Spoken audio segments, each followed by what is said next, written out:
What's happening, people? Or is it bow, bow? I don't remember always what the intro to the show sounds like because I make it up as I go along. Welcome to another episode of Giants Rush.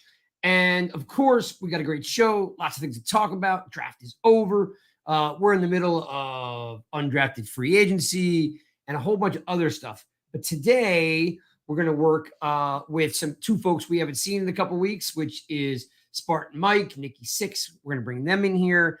And of course, we are going to, I'm actually kind of interested on some takes here. And of course, you know that we're brought to you by Astroflave. So make sure you're out there. I already know you folks are trying to get in beach weather, right? Beach shape, I should say, for the beach. Beach weather, beach shape. Astroflave is the place to go. Collagen, amino acids, whey, you name it, they got it. Check it out, Astroflave. We love those guys. They support us. You support us. We should support each other. Let's bring in the folks. Nikki Sixx, Paul. What's up? What's up? You know what's up. It's Giants, the draft's over. There's just more things to talk about. There's more things to talk about. It looked like you got a little color on the face. It's nice. Yeah, thank you. I was watching and coaching lacrosse all weekend, and it was like 90. It's hot. I know. It's beautiful. All right. Well, a little color. Looks good. Hair looks good. All right. We're ready to go. Did you expect anything different? No. I expect nothing less. All right. Flicking up off the shoulder. Yeah. Let's bring in this guy. I don't even know if anybody out there in YouTube, Twitter land, Giants even remembers this guy.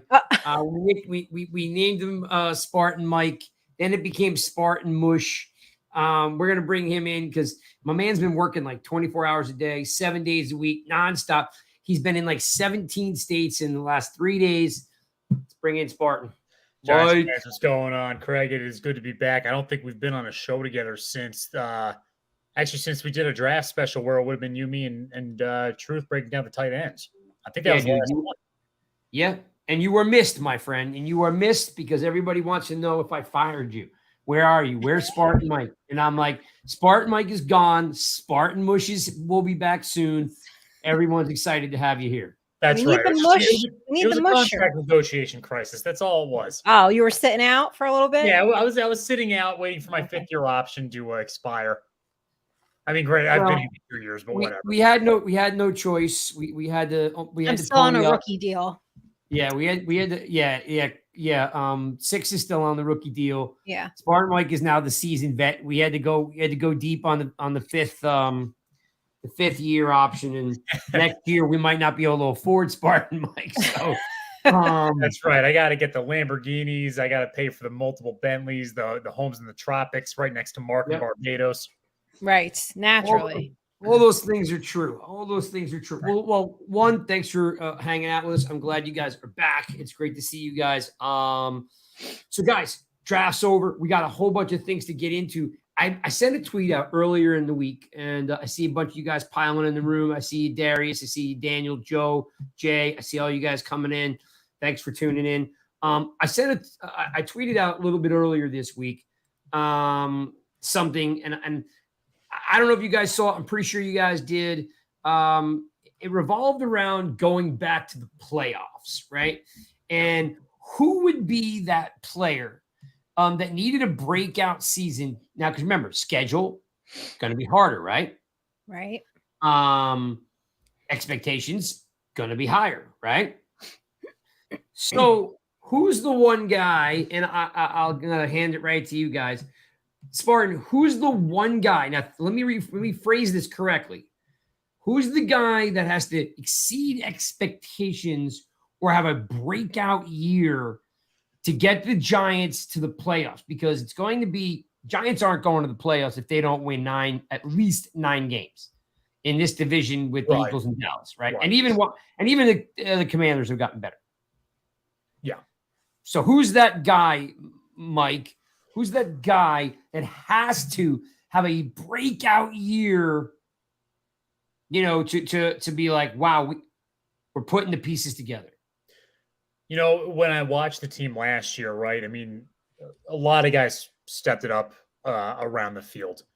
And we can have a discussion tonight. I mean, we can go into almost a group of players really that have to step up. I'm going to go with this one guy because it's really I'm going to go with two at the same spot, and either of them could step up next year and be that guy.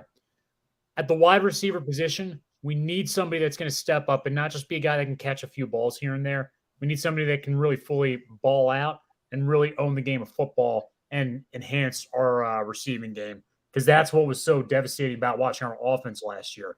So it's either going to be Hodges goes from a good receiver to an outstanding receiver, or we're going to need Hyatt to go out there next year and have, not necessarily a Randy Moss like rookie year, but he's going to have to be a pretty special 10 touchdown guy.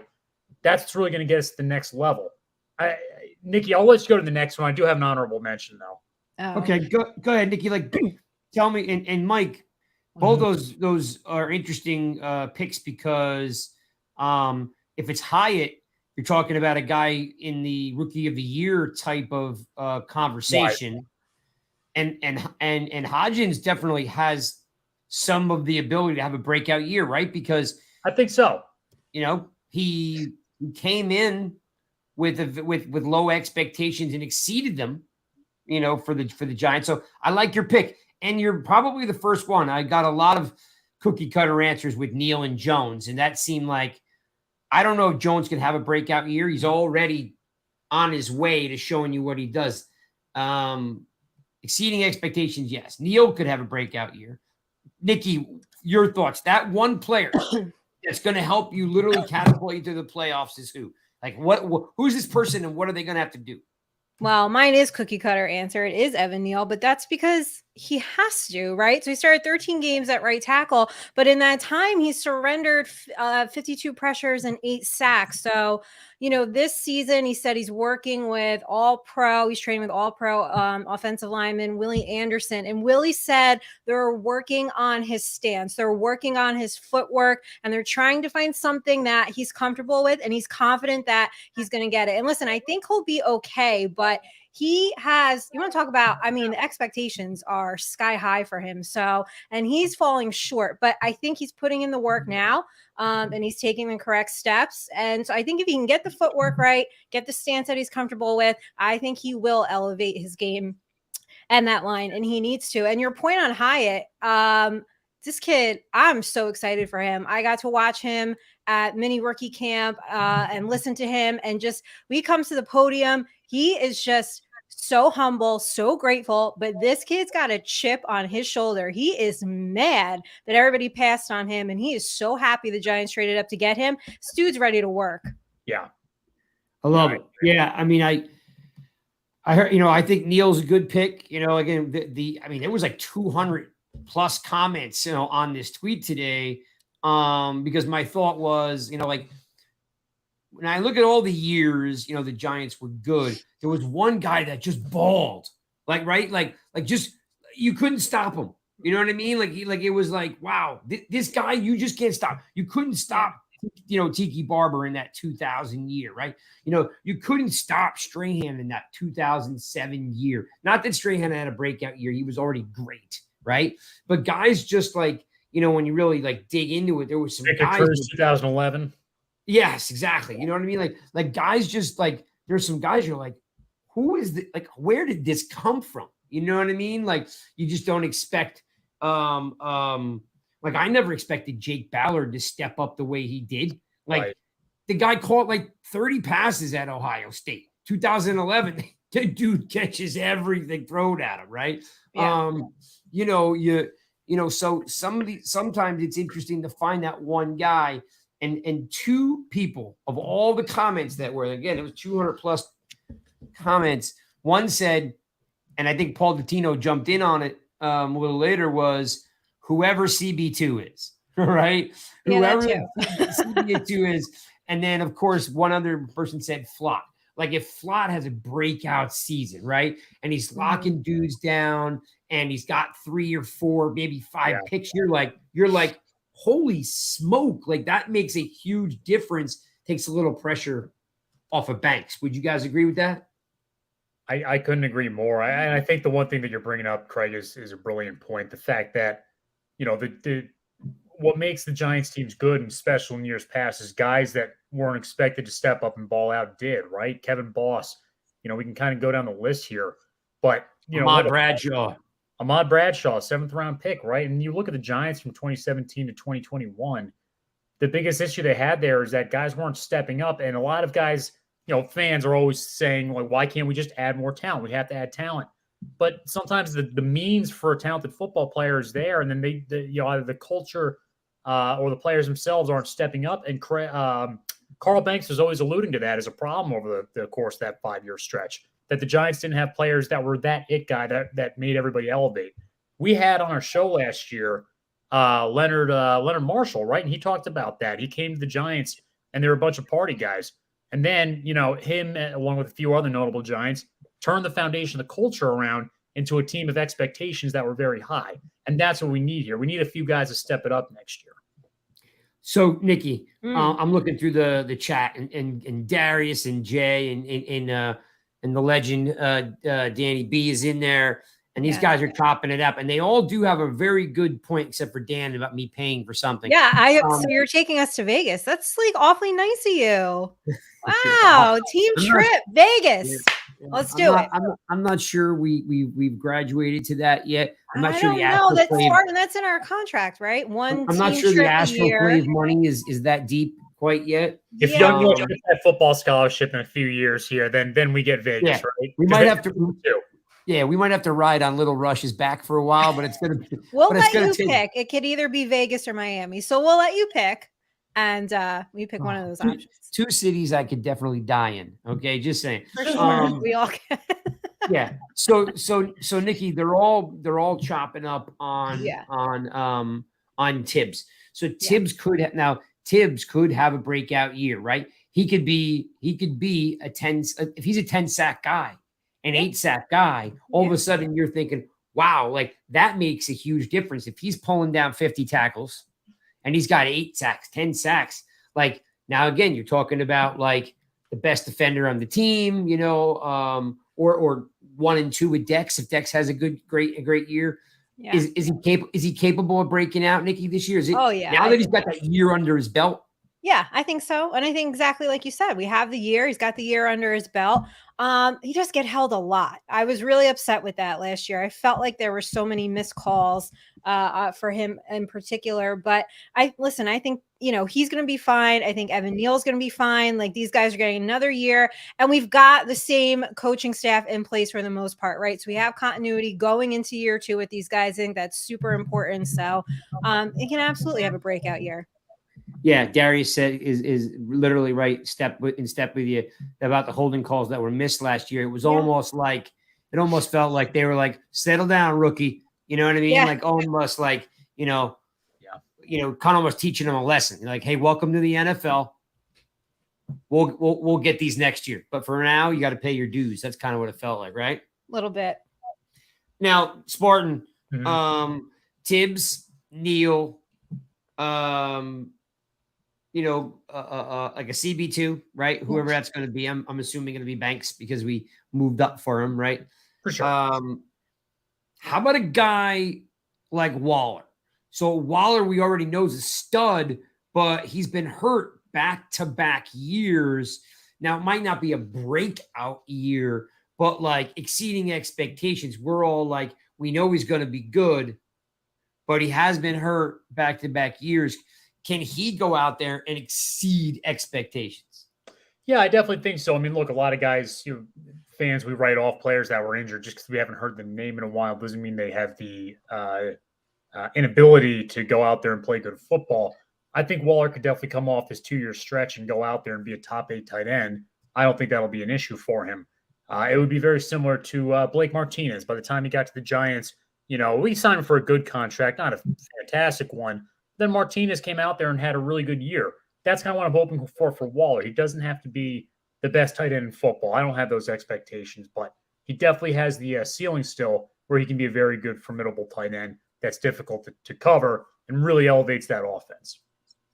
Yeah, I agree wholeheartedly. He has the potential to be a top 3, top 4 tight end, if he's healthy. So, Nikki, any other spot that's got a guy that might just like shock the crap out of people? Like, whoa, Like this dude just like he's in the running for, so and so. Like, is there another guy? Because I have one guy in mind, and I take a lot of flack because I'm not a fan of this player for some reason. I know people hate me for saying it. Oh, we'll go. Let's hear it. Because the only thing No, I was really going to add to it was what Spartan led with was that the receivers at some point here, someone has got to step up, right? Someone has got to have that breakout year. And Hodgins, look, he had a great year, but now like let's take this next step forward. And I told you guys, Waller is going to be top 5. And for all you fantasy players out there, and if you're going to play in the 3 rush fantasy leagues, you got to get Waller. Just not in our draft because that's who I want to get. Yeah. Yep. And so I've got my IT guy, Jason, who's fist pound for him. He's working on the page for the website because we got the ballers, we got the rookies, and we got the queens of fantasy, which are all the girls. So he's working on that. So, in case you guys are out there, your girlfriends, your wives, or maybe you ladies that are listening, girls, we're going to have your own league. You can go at your own pace, right? I just kind of nicknamed it, Queens of Fantasy. I've got the rookies, which is a free league. Have some fun, learn how to play fantasy. Nikki and Danny B, the legend, will walk you through it. And of course, the baller leagues is a paid league where you guys are coming to play and win, right? Like bring it, right? Not against me because I suck and I don't play anymore, right? But we've got half the staff. I'm pretty sure Spartan plays. I know Nikki, of course, Spartan is like, plays. This is their thing. Danny plays. So you get to play against the Rush crew. So, all right. So here's my guy. And man, am I going to take heat for this. But I'm not a fan of the direction of this guy's career. And that would be Xavier McKinney. Like, he came in the league with high expectations because he fell to the second round. He got hurt, right? His rookie year. So it took him a little while to kind of catch up. Towards the end of his rookie year, he played in a couple games, looked like he was going to have he'd be a star, right? Mm-hmm. Second year, balls, right? Had a whole bunch of interceptions, tackles, supporting the run. Looked like, man, slap a C on this guy, right? Put the dot on his helmet. This is the guy. And then he gets hurt again, right? And like whether it's his fault or not, 3 years in the league, he's had one good year. Like, I feel he needs to break out or exceed expectations, or I can't see him staying. How do I pay his? He's going to want anywhere from 14 to 18 million, and he cannot have a subpar year. This defense is depending on him. He wears the dot.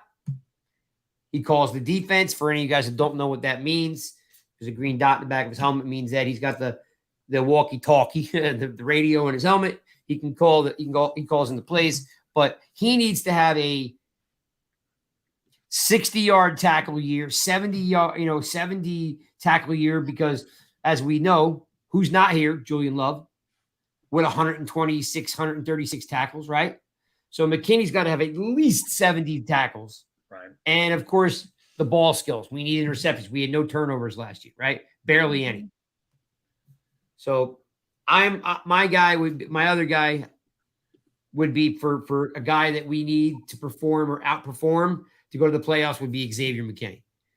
Xavier McKinney balls out. There's a good chance, we're on the right trajectory to go to the playoffs. Is that crazy? No, I don't think it's crazy at all. And I think you're kind of hitting a nail on the head here, right? I mean, exactly your point, Craig. The expectations for McKinney should be higher because he's proven to us that he can play better than he did last year. Let alone the incident that he got himself into when he was down in Cancun. Since he's so capable of being that player, the expectations should be that he is that player, right? And you don't want, if he goes through next year and he doesn't play up to that level, then you're right. I mean, it's time to move on from him, even though he's proven that he could be, exactly. a player. It's you're right. We don't want to get tied up in a bad contract. No. I'm going to pop this up on here because people should know this. And AKA Jay, says Giants have not re-signed to safety since Sean Williams over 20 years ago. That's, by the way, if that's true, which I believe it is. I'm sure Jay, knows his stuff and did his homework. That's insane. Yeah. And he wasn't even that good. That's the crazy thing too, right? Like that's like a very average player. He had seasons. He had a couple seasons there. Yeah, I'd say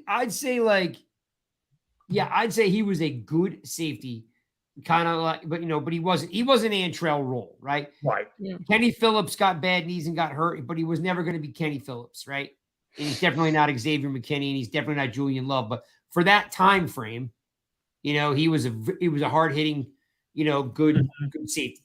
And they never re-signed safeties. So They don't. if we're going to go to the playoffs, we're going to need one of these guys to step up, whether it's Hodgins, Tibbs, Banks. And really, Craig, not to interrupt, but for this team to make that next step forward and be an 11-win team against the schedule they're playing, they're going to have a few guys step up. One guy really step up and be an all-pro. And then, a couple other guys filling in the gaps. Can't just be average. They got to step up and be above average. Yeah. 100%. I'm just saying hello to the family, putting that in the chat. I see a couple more guys roll in. I've seen Brad and a couple other guys coming in. So thanks, guys, for tuning in.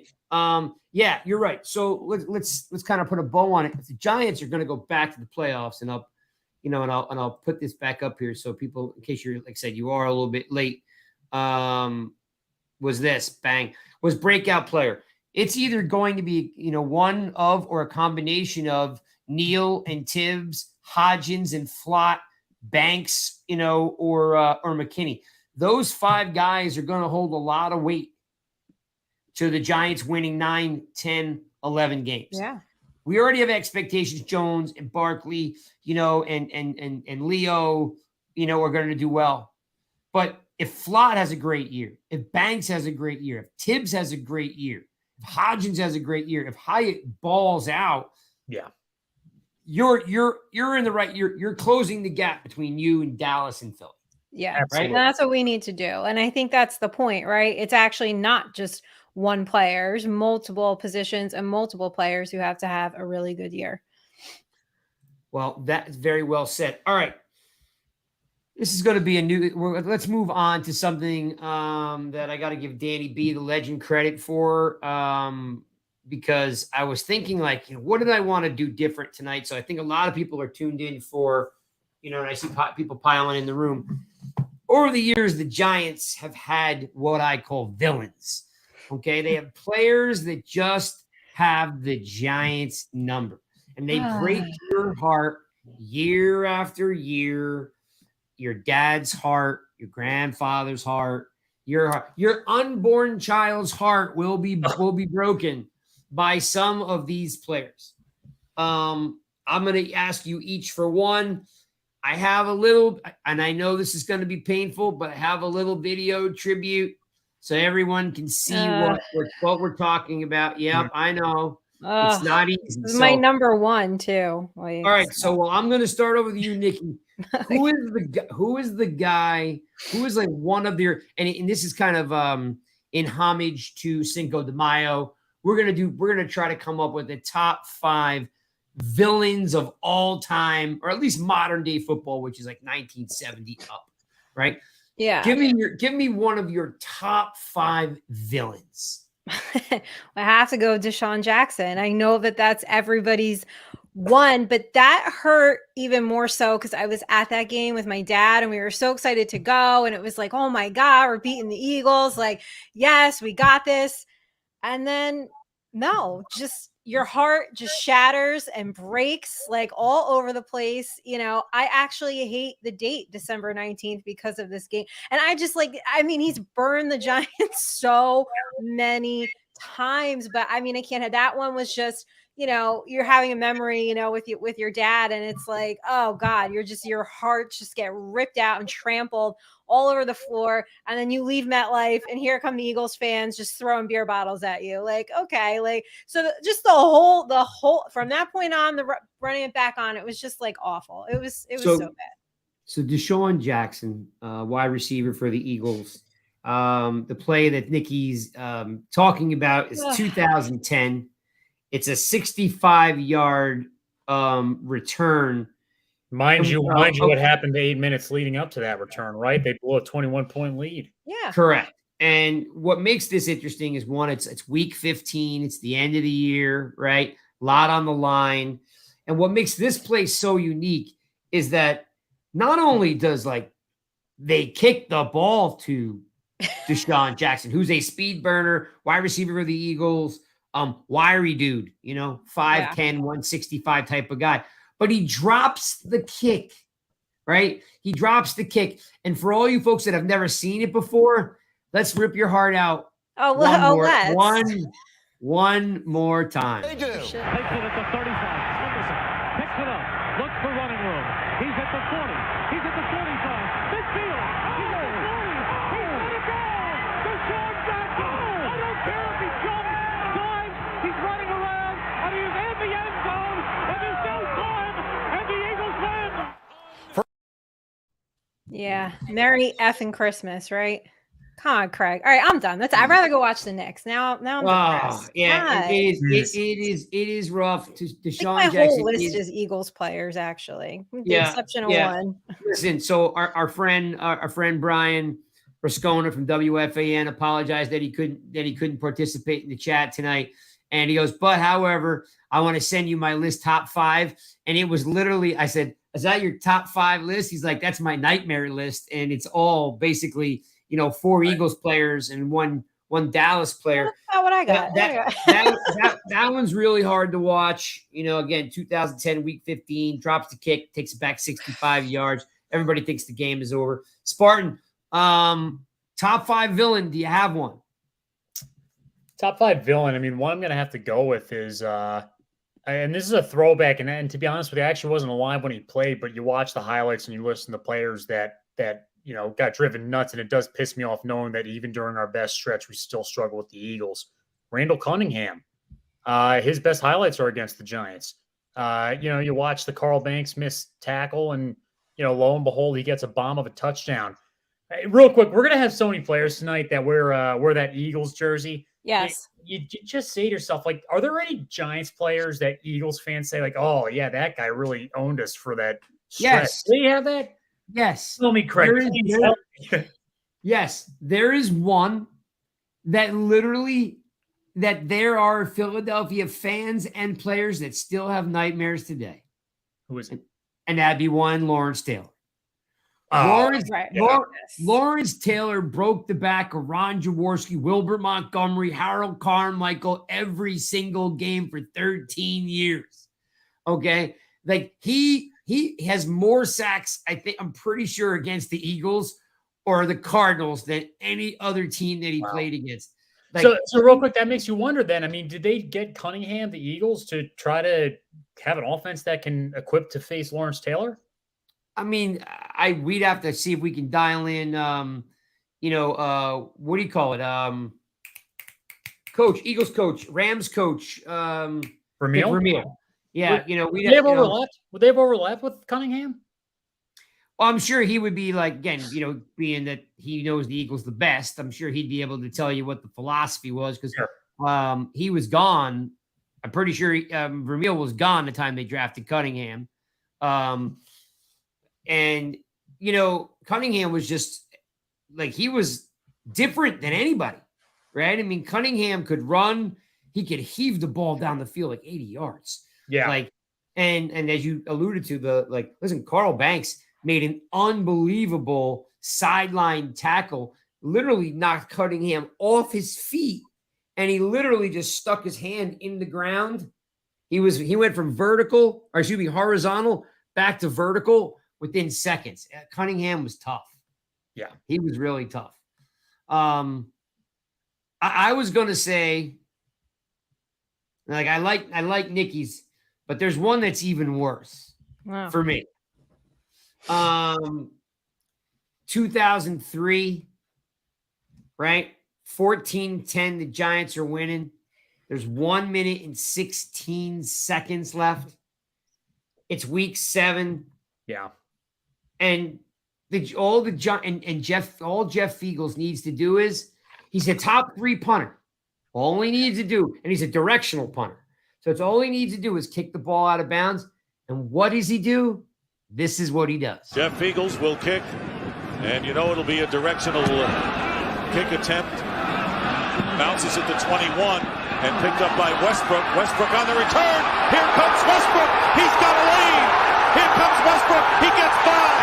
Brian Westbrook going all the way. Touchdown, Eagles. No flags now. And the Eagles. Or not. This is not what he does. Let me say one thing. I hear those Eagles fans cheering in the background. Giants fans, stop selling your freaking tickets to Eagles fans.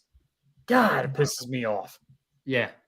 Nothing worse than my whole section, filled up full Eagles fans. And yes, damn Mark, I got to put Mark's comment up here. You're depressing everybody. Damn you, Craig.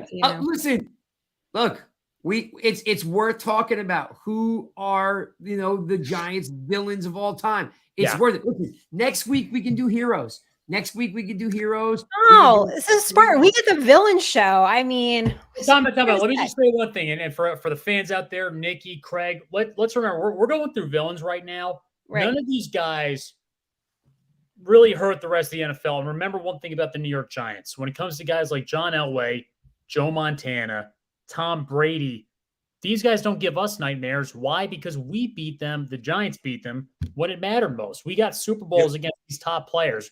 We're going through a list of otherwise, guys that had pretty good careers. Not a lot of Hall of Famers. I don't think there's probably going to be any on the list aside from maybe 1 or 2. We took care of business when it mattered most.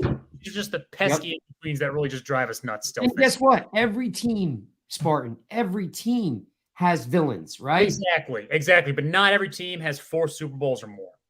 No. And most of those villains might be spread across the NFL. Ours happen to be in the division, right? Ours happen to be just down the turnpike. Yes. It's just that you're depressing us tonight. The Knicks are losing. It's like, The weather still sucks. It's freaking cold outside. Come on, Craig. Well, excuse us. No, You're in it's like Chicago. today. Yeah, it's beautiful here, Spartan. It was 80 yesterday, so I wore shorts today. I'm like, and then it wasn't warm. But it was And then it wasn't warm anymore. Yeah. Remember, Spartan's in the town. It's like it's on fire right now. It could be in like Escape from New York, Chicago. All sorts of stuff going on over there. And so it's not cold here at all, Spartan. All right, I got another one, guys, that I want to show you. This one is like somewhat as much as the DeSean Jackson and the 2003 Brian Westbrook one. This one's like kind of laughable, right? Because this has never been done before. Guys have returned kicks before, right? Going to show you another villain of the Giants. But what happens at the end of this play, I've never seen done before, and I don't know if it's been done since. Check it out. If they had to try a field goal now, it would be, 47 yards? It would be 47 yards, and that's right at Lansford's range now. And in fact, John Robinson said he would feel more comfortable if he were inside of 40. First and 15 for the Rams at the Giant 30. Everett going deep.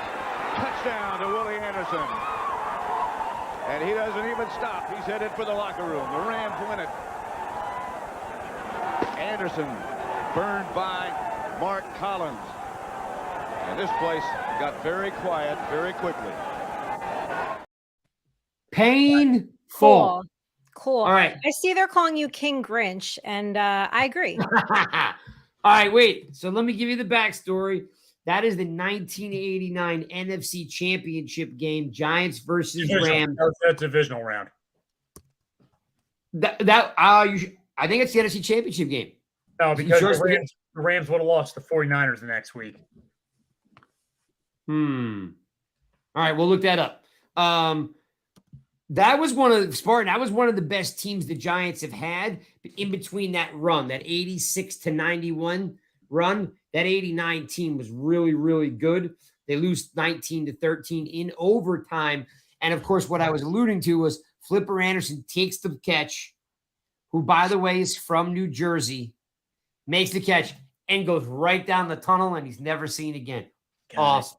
Yeah, I mean, Neil, really quick, Neil says he was at that game. yeah, I was at the game too. Neil Regan there is actually my uncle, and he talks about that one quite frequently at the tailgates. I mean, I only think there's only 2 Giants teams that really had the ability to win the Super Bowl and blew it in the playoffs or for other circumstances. That year, and it's the 2008 year with Platts too. Oh, no. Yeah, Plax could be a villain, right? I guess we can Yeah. make him. yeah. Evan Ingram's a villain. Well, we know the story behind the Plaxico shooting. I've told it a couple times. Right. We learned something. We learned something about that. Yeah, with the whole Steve Smith the week before, the whole thing. So yeah, so all right, so just wrapping that up. I know we don't need to spend too much time on it, but I just want to let you know is every team has villains, and it's always worked looking back at the guys you hate, so you can go out and stomp them next year. Wait, right? I had more though. Oh, fair enough. Bring it to me. What do you got? All right, so I have Boston Scott, I have Fletcher Cox, Jason Witten, and I have any opposing tight end on any team on any given Sunday. Hell yeah. That is a very, very accurate statement. And I'll give you Jason Witten. Oh my goodness. And real quick, let's just think about all these players. Like, I mean, how really truly they can ruin our Sunday and really our week, right? It's 50 degrees at the Meadowlands. It's cloudy out. It's clammy. You got a ton of work the next day. 1 o'clock, kick off. It goes into overtime, and then we blow a freaking game. You're stuck in traffic in the Meadowlands on the ride home. Oh, man, it's the worst. The worst feeling in the world, except for Mark in Barbados, because he probably flips off his TV and goes poolside to the beach. Yeah, he goes surfing or fishing or something like that. Right? Yeah. But anyway, enough disruption here, Craig. But to digress to her list, the one that and great list, Nikki, because you know what Nikki used to get me was the game is over and Dallas has no chance, and I could never figure out how a 6'4", 255-pound guy was invisible all the time. Every game against the Giants, he'd have 7 catches, 8 catches. I know. 2 touchdowns. And I could never figure out. I'm like, what does he do to just disappear game after game after game? Like, how did they not just go, you know what? We're going to let everyone else play, but we're not going to let Jason Witten get off the line of scrimmage and beat us. I don't know. It's like one of the great mysteries of life, right? It is. Every time. Every single time. On my tombstone, I want them to write, can someone cover Jason Witten? That's what I wanted to say. That would be epic. Yeah. Because again, somebody that's, one of our nutty Rush family. We love you all. I'm sure if you guys look it up, the statistics that guy had against I know the Giants it's unreal. It's absolutely unreal. The Fletcher Cox thing, like, he was just a great player. I mean, he had a full decade there against the Giants' crappy offensive line, so it's like it's no statistical anomaly there. It's just a piss poor matchup for the Giants. But every single time, he would just wreak havoc. I mean, Boston Scott, just career day. So all you fantasy players out there and your daily fantasy guys, when Boston Scott's playing, Giant, like, you just grab him, It's getting annoying, isn't it? Because it's like, that one game where he actually did play very well, and he hasn't really played well against the Giants since. It's just that every time they're in the red zone, they give it to him. It's like they're just toying with us. Yeah. And then tight ends in general, just can't cover them ever. That is all true. All right. Well, let's wrap that up because everybody seems to be, I've depressed everyone. Let's talk about something that was definitely the best news we've heard in a couple of weeks, and that this guy, boom, the big man got paid. Almost think that he probably could have got even more money. So, like, it's a team. It seems to be a team-friendly deal, Spartan, no? Yeah, relatively. I mean, he didn't ask to be the top paid defensive tackle in the league. I actually think for the contract, for the money that he got, it was pretty fair. Now, is there certainly some risk? It's a big contract, absolutely. And, I understand the Giants fans that have a bitter taste in their mouth about other recent big signings that the Giants have had lately. So it's always a little bit of a concern. But look, Dexter Lawrence, the difference between him having a random ball out year last year by choice on contract year, and really him just being a great player that was poorly utilized. You know, you guys got to remember something. The coaching changes really made him and enabled him to be the best version of himself. And you can trust the coaching staff is going to continue to get that out of him. You saw Dex the other day with Abel. They're clearly very tight. And Dex loves playing football and loves playing for the Giants. So I think the Giants walked away with a perennial Pro Bowler. Yeah, and Nikki, he doesn't get too much credit, but like he had a really good 2021 too.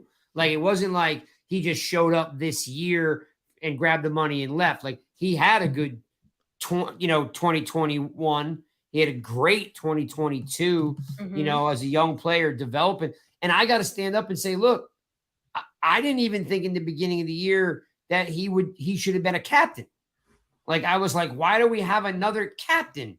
And why are we having all these and it wasn't a knock at Dexter Lawrence. It was like, why are the Giants choosing all these captains? And why are we making like all these linemen captains? Right. I was like, right. I remember you saying that. Yeah. Yeah. Because everybody was like, oh, Dexter. I'm like, it wasn't a Dexter Lawrence thing. It was I can't stand having 10 captains. You know what I mean? Like 10. Yeah. It's like, hey, everybody gets to win. Hey. Well, I mean, for the Giants, I mean, it's like if you turn 25 years old, you're the oldest player on the team, most tenured, most seasoned, right? Because he has such a young team. So you almost run out of options at some point. But he wasn't. Yeah. To your point, I understand what you're talking about. Yeah. But we're coming full circle. I eat crow because he deserved to see. And he just had a fantastic year, and you got to see his personality, work to his advantage. Like he's having fun tossing guys around. He really is. He is. And he said on Friday, so he flew up that morning. And we had asked him, everyone asked him about his contract and the money. And he said, I just wanted to feel respected. I just wanted to feel that there was mutual respect, and, we got a deal done, and he's very happy. He's ready to work. And I think the cool thing was when he was asked, why isn't the big money going to change you? And he said, because money's just what I have now. That doesn't define me. I'm not characterized by money. Like it's just what I have. And he said he wants to be known as, the guy that cares. He's a humble, joyful, kind guy. So he's really humble. He was very happy, joking around. We joked and put some money on the podium for him, and so we gave him a bonus. So that was kind of funny, but awesome. And I'm looking at the comments here that Cole's got a great point that, there's a good chance that Wink got him paid. I'll throw Cole's comments up on here. I'm sure like Wink was like, unless you guys want to start over from scratch and you guys want to go backwards, you got to, give the guy what he wants. Right. It's a great point. And, Mason says it's a fair deal because it's pretty comparable to, Simmons and Payne. So like, I think it works out for everyone. He's happy. He didn't have to beg for his money. Nope. His best friend is Leonard Williams. I mean, I've seen a ton of their IG photos with them on vacation. They are best friends. Correct. So he's playing, to Spartan's point, he's playing on a team he wants to be on. Nikki, you just were there. He seemed delighted to be there. Happy, he's in a good mood. He's really a humble guy. He really is. He just, he wants to work. He wants his team to be great. And, he said Wink said he missed him. He was happy to see him, and, just in good spirits. Everybody was out that day that I was there. Banks was there. Hyatt was there. Dex stopped by. I mean, it was everybody. So it was a good day to go and see some of the rookies, and just, Dex stopped by. So that was great. So, Spartan, we are at the Isaiah Hodgins youth football camp, Danny and Nikki and I. And at one point of the camp, they were giving away prizes for the best touchdown dance, right? And this skinny, tall kid breaks out the sexy Dexy, and he's grinding it up. And it dawned on me that, like, this sack dance, like, where it just was kind of like this like weird gyration thing at one point, like now it's like a thing, like the whole it's like the sexy Dexy is something, you know what I mean? It like also was with Victor Cruz, right? And that's what you love to see. And mind you, I wish I was there because I'm sure seeing energy in young Giants fans for the first time in so long is awesome to see. Because, I mean, boy, it's been a while. Yeah. Yeah. And I think we got some good personalities. Like I said, I like Leo's personality. You know, he's the quiet big guy. And then you got like, you know, anytime you listen to Dexter mic'd up, it is a good laugh when he's like, hey, you give me more hugs than my girlfriend. I mean, the dude's got a great sense of humor. Really excited that he got paid. I don't think anybody's anybody's mad at it, and I'm sure Aaron Rodgers and a couple other QBs across the league are just glad they don't have to see him anymore, right? I love that Aaron Rodgers really respected him after that game in London. Yeah, because you know how aloof he is. He just doesn't give anybody credit. He was like, yeah. That guy in the middle for the Giants, that Dexter, that guy's a real deal. Like, you know, he's usually too good to give anyone a compliment. Yeah. I think when he was, I think when he would fall asleep in that box that he was sleeping in for 3 days, I think he probably still had a little bit of a nightmare thinking about the sexy Dexy dance. I love it, man. I love it. That was his demon that he was trying to expel, whatever he's doing in that hut. I don't know. Yeah, with the blackout windows and stuff like that. No, it's awesome. Good for Dexter. Glad he's here for a bunch of years. I'm hoping that they work out something for Leo to stay. I'm hoping he has a great year. Hey, look, if Tibbs has a great year, I think out of all three of them, like now they're going to start. Dexter got paid. They're going to start doubling up on Dexter, Tibbs, and I think Leo are actually going to have a great year. And if Ojulari's healthy, I think he's going to have a great year. Because again, what do? It's like TJ Watt blows up on the scene, has 14 sacks, and then the next year, like he's getting chipped, he's getting blocked by tight ends and running backs. Like they're going to come after Dexter Lawrence this year. Leo and Tibbs should have a little bit more freedom. I would hope so. I mean, we're talking about players that, you talk about wanting to step up next year. I'm not going to say he necessarily even had bad years, but like Leo, I mean, he goes from having 10.5 sacks or whatever in 2020. I mean, I would definitely like to see him get in the backfield more often again. No doubt. And you and I, and this isn't a knock on you. You and I have completely different approaches on that because, I'm very, opinionated on the fact that Blake Martinez went down that year, Spartan, and it was no longer get sacks. It was stop the run. And a defensive tackle had 81 tackles, which is unheard of. So once you lose Blake, like literally, the defense, what's his name? Defensive coordinator went to the Raiders. Why am I drawing a blank? Black Picasso. What's that? No. You're talking about I'm gonna Patrick Graham. Yeah, Pat Graham. Yeah. Yeah. I mean, Graham's like, look, we don't need you in the backfield getting sacks right now. We need to stop the run. We're getting gashed. We don't have a middle linebacker anymore. And the guy literally has 81 tackles. JPP was the last guy to have that many tackles, and he was a defense end. So I look at like Leo as a guy that does anything the team asks him to do. So like, yes, I'd love to see him have 10 sacks too. But at the time of that year that you're referring to, he also had no middle linebacker. So he's actually asked to stop the run more than rush the passer. So either way, I understand what you're saying, but I mean, we're still getting torched in the run game, and at the end of the day, he got a massive contract. We expect a little bit better. I'm not saying that you're probably right with how the coaching. I just don't know.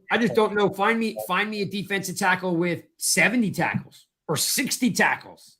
How about 50 tackles?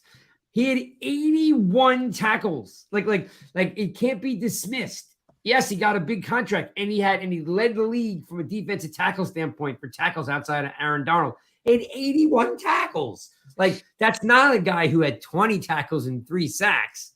You know what I mean? Like, can't discount tackles. That's stopping the run, right? How many games did he miss any games last year? I'm trying to remember. Last year, yeah, he missed a bunch. He had like he got hurt, missed like 4 games. But anyway, let's keep flying through, guys, because there's 2 more points I got to ask you, Nikki. So Wink Martindale, our defense coordinator, he was with Baltimore for a long time. He had a linebacker by the name of Mosley. Was the last guy he had wear the dot. Right? Let me put this up on the screen. Wearing the dot. He now has Okereke, or Okereke, as some people want to say it. Yeah, Okereke. Is this the year maybe that Wink goes back to letting the linebackers call the defense? I think, it was good to give it to McKinney, but he got hurt, and then you had to shift off to Love. Like, do we really need a safety to call the defense? This might be the year, right? I could see it. If there was a year, I could see it being this year. Right? Young new linebacker, Yeah. young, good. Yeah, I could see it. Spartan, why not? Repeat the Why question, please. Why not have Okereke wear the dot? The captain badge, ultimately. Call the defense. Well, I mean, call the defense. I'm completely fine with if that's something that he's able to do, and he performed pretty well at it in Indianapolis. I don't find that to be an issue. Captain, I mean, even if he's calling the plays, I guess it would be a little perverse if you had a linebacker calling the plays and wasn't a captain. But I feel like you have to be on the team for a year to really get that captain badge. I feel like you have to be in there and have an effect on the culture change too. I'm fine with him not being a captain. I want a linebacker to call the defense. And Wink said this week that the last time that he had a guy was Mosley in Baltimore, was a while ago, calling the defense, and then he just moved it to safety, and the safeties have been calling the defense out of Baltimore for some time, and then he brought that philosophy to the Giants. Okereke is good, probably might turn into be potential-wise best linebacker we've had in a while. Like Blake had the 1 year, but before that, we haven't had a linebacker in a long time. So whoever the best person is to call the play should just get it. I mean, whether it's a linebacker or whether it's a safety, I think ultimately whatever puts the Giants in the best position to succeed out there on the field. I personally don't care who it is. I do like the idea though of a linebacker doing it if they're good, because I miss that idea of a perennial Giants linebacker that really does bring value in that regards, even just to the level of Antonio Pierce. That's all. That would be awesome. But that would be awesome. Okay. Just wanted to throw it out there because, again, McKinney got it and then he got hurt and it was kind of like defeated the whole purpose, right? So just thinking out loud. All right. This one's the wild card since I didn't put this in the notes, guys. So I'm ready to throw you a curveball as the show comes to a close. Ready? Curveballs. Curveball. Okay, ready. Nikki. Swing and miss. No. You got to wait. You got to put your weight on your back leg and you got to stay in the box. Okay. Stay in the box. I'm pretty bad at baseball, but it's okay. It's all right. I can run. We never said you couldn't run. You have like cheering and dance background. We're sure you can run. This is more about the hitting the curveball. Okay. All right. Let's see if we can hit the curveball. Every year, the NFL Network does a pretty cool show. I used to really like it. Not sure I like it as much anymore because they kind of jumped the shark, which is a Happy Days reference from the 70s. Can't relate. What's that? Can't relate. Sorry. No, it's okay. It's okay. Start the generation war again, Spartan. This would be like the second week we do it. Yes. But everybody, that is a common cliche that people use, jump the shark. But it comes from the 70s where Fonzie jumped over a shark. And that was the downfall of the show. So, like the cool motorcycle guy, and somehow in the 50s, they got a shark in the soda, I don't know what you want to call it, like the restaurant that everybody hangs out with. Somehow they got a pool with a shark in it. So Fonzie could jump over the shark on his motorcycle. And everyone's like, we're in the middle of Milwaukee. How the heck do we get a shark in the parking lot? And the show just went down the tube from there. So and to be fair, Craig, that term gets used so frequently for TV. I mean, so many shows do eventually just start to suck and go downhill. But it happens to franchises too, right? I mean, the Giants after the 2011 Super Bowl, I would say, started to jump the shark a little bit, wouldn't you? Yeah, well, that's the whole thing. Like Jerry Reese drafting all these like fast speed guys, and they're not big enough because it's trendy. The Cowboys are the Simpsons. I guess people are still watching it, but they haven't been relevant in 25 years. All right, listen, Spartan, you're a young man. don't be doing any slagging on The Simpsons, You okay? used to watch The Simpsons. Are you the one keeping them alive on Sundays? I know. No, Who no, watches You host them a show on still? Sunday nights? I know. No, but he said they haven't been around in 25 years. I mean, that's just like such an exaggeration. I mean, come on. Cold and- is just roasting you in the chat, and it's so funny. That's okay. He's just jealous because he's the only one in the chat that was watching Happy Days with me at the same time, and he doesn't want to admit it. All right. Okay, so jumping the shark. You're telling me about a show. Exactly. Here's Yes. your curveball. Okay. How many players, Nikki, will make the NFL Network's top 100 players, and who will they be? What? How many players will make the top 100? You mean from the Giants? you know, right? there's Oh, so they from the do that- Giants. I was just say, is this a 100? Oh, Um, hello. Yeah. Well, that's Yeah, what so- I was like. What? What do you mean? Oh, Yeah. from the How many Giants. Giants will make the top 100, and who will they be? And I'm going to write it down. Dex So might after be the in show there. comes out, Okay, so I think Dex might be in there. Saquon. So I'm at 2. Andrew Thomas. Yeah. Oh, yeah. Andrew Thomas. 3. I don't know. Are we getting above 3? Martin, don't give her the answers. I'm going to let you go next. What? Oh, Oh, I sorry. can't figure it out as a team. Jeez, God. I like competition. Well, I didn't know this was competition. You should let us Curveball. prepare for a competition. At Curveball. least. I'm gonna say, yeah. I'll say no. I'll say 3. I don't. Who else could they put on there? Spartan, what you got Go for ahead, me? Spartan. It's just going to be, that's it. It's going to be Andrew Thomas, Saquon Barkley, Dexter Lawrence. Nobody else is going to make it. Yeah. Okay. So you don't think Oh, Waller- wait. Leonard Williams might squeeze in there in the 90s. And you're right, because I think he was number 99 last year, or at least like in that On the Yeah, cusp, 90. almost. Yeah, he's in that ballpark, but we'll see because his stats weren't as big last year, and a lot of this is related to the most recent year. So yes or no, Spartan, is he in or is he not? Man, if he was in at 99 last year, I almost want to say no this year, but I'm going to say yes just to continue on because the Giants still had a good year. All right, so Nikki has 3, Spartan has 4. Guys, no Okereke or Waller. I mean, I don't know what the league thinks about Okereke. Waller will not be on the list. He is I not. doubt prepared. Waller will be on there. Okay. Okay, All right. okay, there's a chance. There's a chance with that guy. You know, because he was pretty well respected around the league as a good player. Yeah, 80s, 90s, it's a possibility, but I'm going to say no for now. Joe D says that Okereke might surprise a lot of people and break out because I don't know, Joe, and I don't know if it'd be breakout, but it'll feel like a breakout because he's on the New York stage and not that crappy Indianapolis stage, right? So Okereke might have the same exact year he had last year, but he'll look like a stud because he's in New York.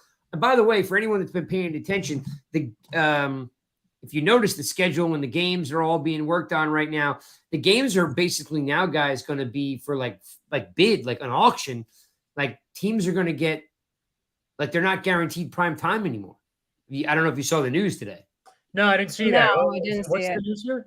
Yeah, so they're basically the games are going to be almost like bid on like for the network. So you're not necessarily getting a guaranteed slot for prime time.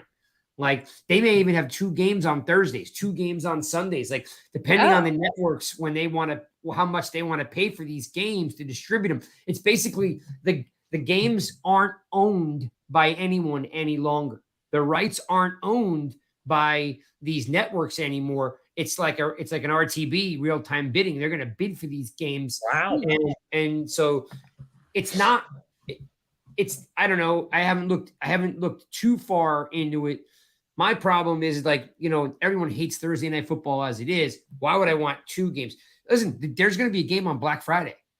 They actually have a game on Friday now. Hold up. I actually don't mind that idea so much. This is the Friday after Thanksgiving. Yeah.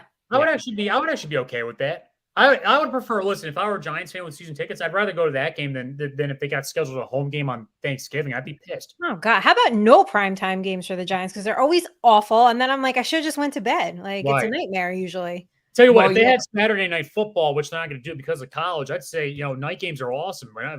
In college, night games were the freaking best. You have all day to tailgate and you have all day the next day to sleep it off. Sleep it off. The rains.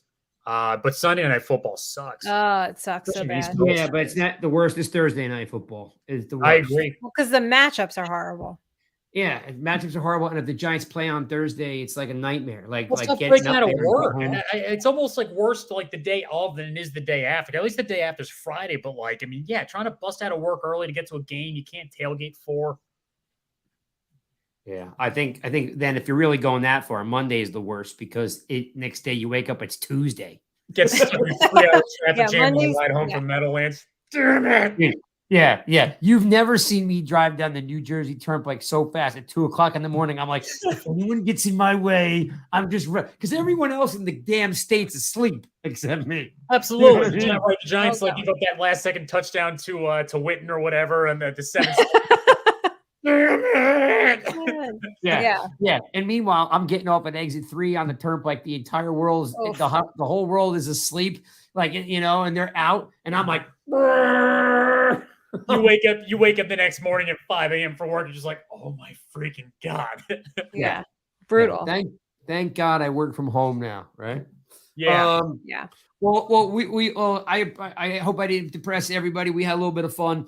There are some villains out there. There will be some breakout players this year. Want to remind everybody that, guys, the podcast is available on Spotify. It is available on Apple Pods. It is available on all the platforms that you guys have. So if you're walking the dog, you're at the gym, you're sleeping out at MetLife Field like Nikki just did.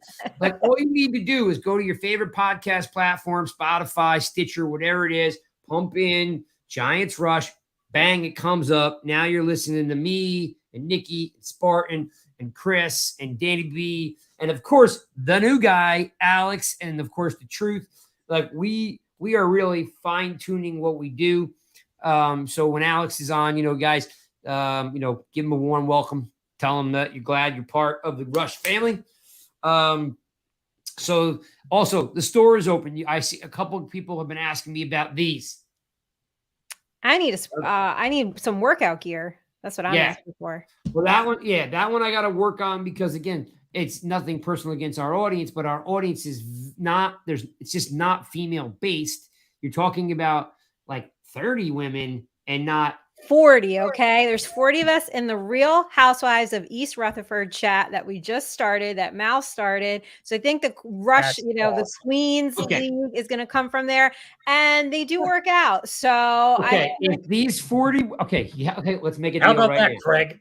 how about it? All right. So here we go. I have to, first of all, it's not like something I could turn on and turn off. I have to find it.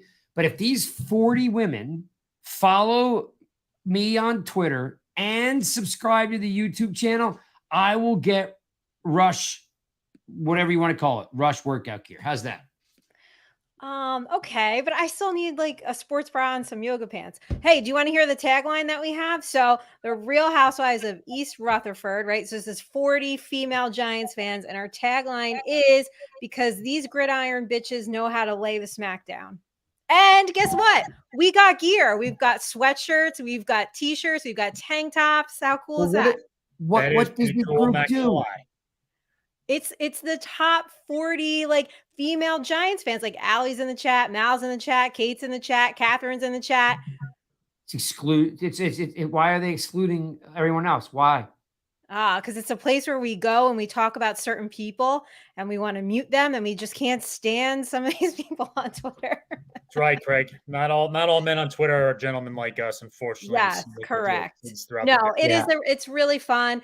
We did talk about housewives today. But yeah, so Okay, well, I'm still putting it out there that if we want to because again, like, I don't see these ladies. I don't see these women, these girls. So if I see them, then I'll know they're there. Then I can get stuff for them. But getting Yes, it and Mark. not, I get need them Nikki there. her top. Well, how Bring them about- in. Okay, I will just order a sports bra and yoga pants just for myself. No, well, again, it's just the vendor. The vendors, like they Run they in want- rush. That's what we got to put on it. Run in rush. Why has everything got to be customized? Such a diva. I'm difficult. Yes, I've noticed. It's okay. still, that's all right. We still love you. We know. I will look into it. I need another vendor. The vendor that I have now does not do it. Say his name, Craig. Say his name if his vendor sucks. I want the world to know. No, the vendor doesn't suck. But like yoga pants you don't just do yoga pants. Like you have to have some, or they suck, or they won't wear them, right? Because they're crappy, right? Like you want good quality stuff. Has to be good quality. Yeah. So this vendor doesn't do them because they know they suck at them. You know what I'm saying? So they don't do them. So I have to find like someone else that could come in and make them. Again, if I'm selling 300 or 400 of them, great. But I'm only selling 40. I know. I get it. I know. I just think I'll look. Sports would be great. Get like the skull on the yoga pants and like. If you sell where do I put these contract negotiations are going to be extremely tight within the next couple of months. Can't wait for our contract negotiations. Right, so okay. Question: Where does the skull go on the yoga pants? Like right on the top of the band, like in the back or something. This is absolutely a conversation we can have offline. Yeah. Yes. All right. Everybody in the chat room, comment where you think the skull should go. Yeah, comment where you think the skull should be. I want to see. I told you. I need to see. Please bring the ladies, the girls, over to two things. I need them to follow me so we can get their opinions, and then I need them to subscribe to the YouTube channel because we are almost going to hit 1,000 subs. Which, by the way, I still can't figure out how we don't have more subs. People, hit the subscribe button. You don't have to pay for anything. It's not like subscribing to Hulu. I mean, like, just hit the subscribe button. We're not going to send you automatic emails every day. We're not going to sell you. No, exactly. It's like Spartan said, there's no spam. You subscribe, you hit the button, it says subscribe, and then it just lets you know when the shows are out. We're not going to have Truth telemarket to you via phone. Lastly, Rush Hour is 8 o'clock right now on Wednesday. With Nikki Sixx, of course, as your host. Danny B, the legend, is there producing the show. And this coming week, you are doing what, Nikki? Which review are you doing? So we have our AFC East panel this week. So fresh off of the NFC East panel, got the AFC East panel going. And thank you guys. We absolutely crushed it. I think we're way over 400 views for Rush Hour last week. So hopefully you guys like that new time slot. And just a quick shout out to all of you who donated to the Sleep Out. As a group, we raised about $435,000. And we were able to fund about 200 kids. So they have a bed, clothes, food, awesome. Shelter, help with trying to find work. So I really appreciate all you guys. It was definitely a very humbling experience. And as difficult as I am, it made me have a new perspective on things. So I really appreciate you guys. And that was awesome, Nick. It was a great job. Glad, we could all participate in some way. So thanks for doing that. That's why we love that you're part of the team, because you do such cool stuff. And it means a lot. Like we're not just talking football. We're doing life stuff too, which is super cool. And, shout out to Beth Dable and Marie Schoen. They really did a phenomenal job hosting and the Giants organization in general, and just doing this event and the money that they raised. So I actually think the numbers are still climbing. I think we might be at like 440,000. So. All right. Awesome. So I just got an idea here because Mark Thompson put up here Rush Housewives. So this is what I'm thinking. It came up now as we were sitting here with inspiration from Mr. Thompson. Can we do a Rush Housewives show? Yeah, well, I called it Badass Bitches Podcast, but we're working on scheduling and getting all the ladies on. All right. Why not be hosting that night? Am I off? You're hosting. Yeah, but I'd like to have them do Giants, right? Because they're all Giants fans, right? They're all Giants fans, yes. Right. So what I'd like to do is have them all wearing their Giants gear. I like to all have them on, and we'll do like we do with the draft show. We'll bring them on, we'll turn them in, we'll turn them out. We'll have all 40 of them on Giants Rush on Monday. Well, I mean. Oh, they're supposed to come on Rush Hour. That was my plan. But you're not the Giants show. You're fantasy. Hey, they play fantasy. And besides, I already asked them to come on Rush Hour. Another wonderful conversation that we could totally have when we cut this. Yes, we're going to figure that out. I'm stealing it. I'm bringing you girls on Mondays. and we'll have Nikki host the guys of the No, husband. I got enough of on you Wednesday. guys. I'm good. I've had enough. Every panel I have is guys. I'm good. Give me the ladies for an hour. Thanks for tuning in another hour, another episode of Giants Rush Wednesday Rush Hour. Make sure you tune in. We're gonna get heated up with fantasy and sports betting like any moment now. It's gonna happen. We're ramping up to there. Spartan will be on in 2 weeks from now. Nikki is on vacation again. No, not And, vacation. Work. I'll be in Dallas. Everybody. Sure. Next week. Nikki will be out, and Spartan Mike will be taking over to host in 2 weeks. Right. My business trips are done. I'm coming in. And we've got AFC. So if you're an AFC fan or you have an AFC, a Bills in Miami, you have anyone that's in your family, Let's tell go them. Jets please, fans. Yeah, tell them to come in. You want to talk Rodgers? You want to talk Tyreek Hill Wednesday? Thanks for tuning in, everybody. You guys are the best. That's Nikki Sixx. That's Spartan Mike. I'm King Rush. We're out.